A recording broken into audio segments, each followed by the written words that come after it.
Hello folks, I'm Rupert Soskin. And I'm Michael Bott. Welcome back to Calanais Conversations.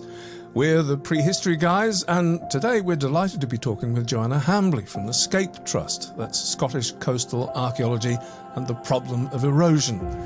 As an archaeologist, Jo worked all around the world before coming back to the UK to work in commercial and curatorial archaeology.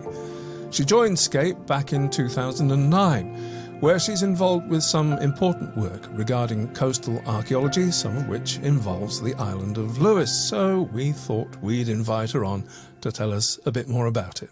Jo, welcome. Thanks so much for joining us. So Rupert and I gather that you're responsible for running the Scape Trust, along with Tom Dawson. Could you tell us what the Scape Trust is and what it tries to do? So SCAPE, it's an acronym. It stands for Scotland's Coastal Archaeology and the Problem of Erosion.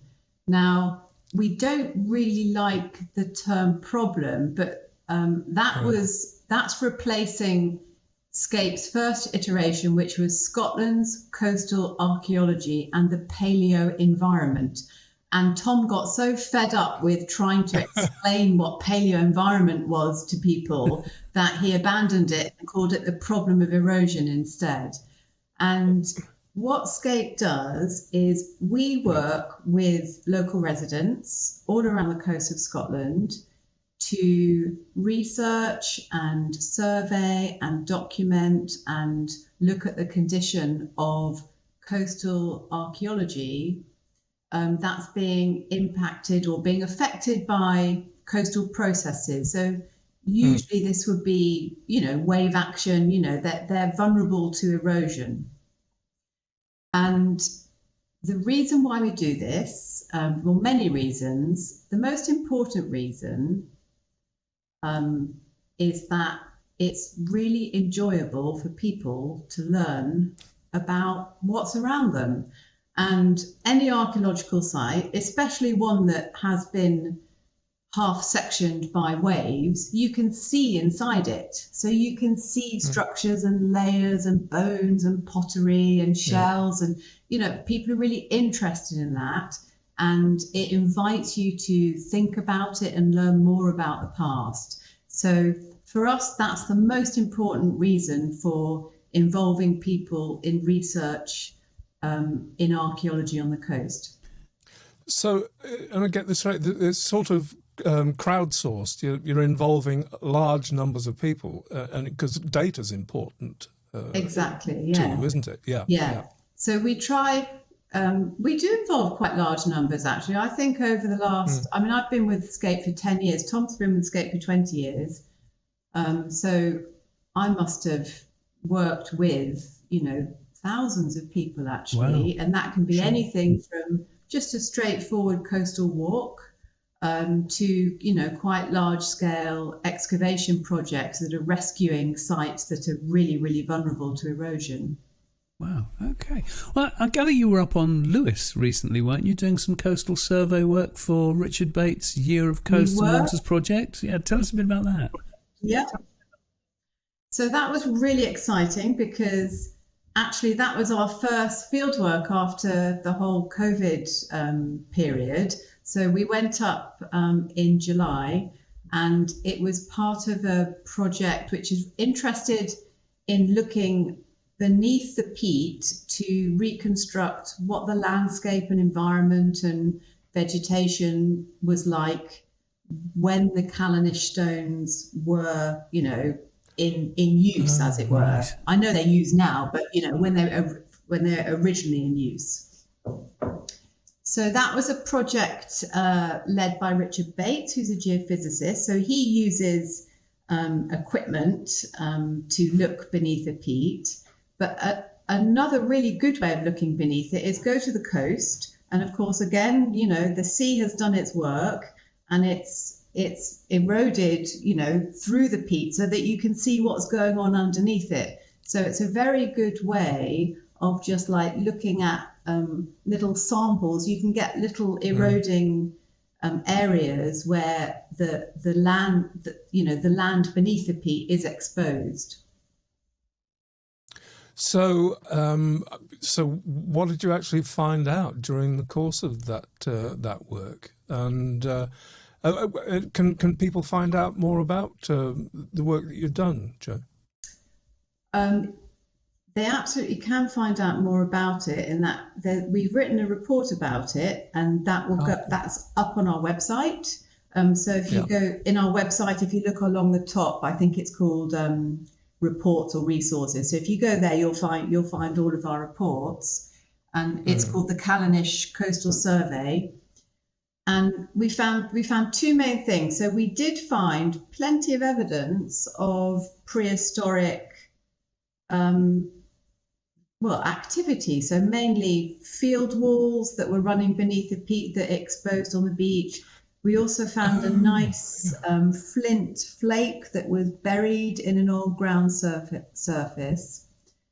And we also found, which was unexpected and quite exciting, is what we call submerged forest. And these forests weren't enormous, great big trees. They were more like sort of scrubby woodland, I would call it. And when sea levels rose, really, since the stone, in this case, it's sea level rise and peat development have buried the tree. The trees have died and fallen over, and they've been preserved beneath the peat. So we found some nice sections of those quite near the stones, actually, just north of them. Wow. Terrific. What sort of dates are you able to put on those field boundaries, Joe? The field boundaries, so other people have dated them, and they would be late Neolithic and lots of early Bronze Age, or lots of early Bronze Age as well. Okay.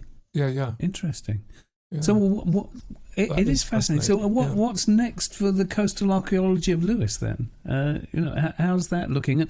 Can people get on board to help with preserving the fragile resource apart from anything else?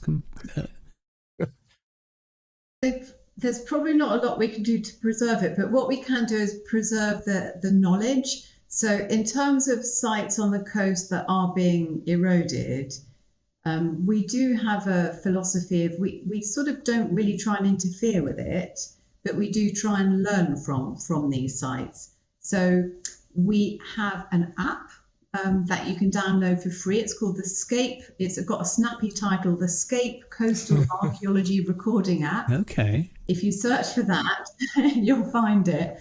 And then on that app, all of the coastal sites that have been recorded over the last 25 years in Scotland through surveys, most of them done by us, are on that app. So you can see where sites are, but you can also add new ones. Oh. Okay, that's interesting. That's brilliant.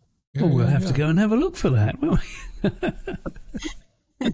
Well, we will, and also, encourage people to have a look and take part. Not just on Lewis, but all the other aspects of the work you're doing. There's quite a few.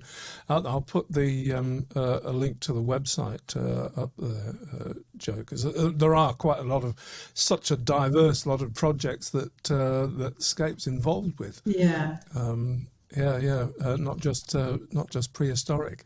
Well, the nice thing about coastal archaeology is that you have to, the sea doesn't only erode prehistoric sites, it erodes everything. So it's a really nice area of research to work in, because you sort of have to I think of it as you become a specialist for like 5 minutes on lots of different things. Or, last week I was a specialist in, maybe Bronze Age burnt mounds, and next week it will be 19th century, piers, or, it can be anything that needs attention and that's interesting. We get to spend time on it. Fascinating. Oh, well, loads for people to get involved with. Thank you so much for your time. It's been a deep pleasure talking to you. With that, we'll say thanks once again for everybody for watching, listening. And we'll see you all again soon. Rupert, No, wanted to say something? just reiterating that. No, thanks, Joe. And it's good to let people know actually about work like this that's going on that people so often don't hear about. So no, it's great. Thanks for coming on.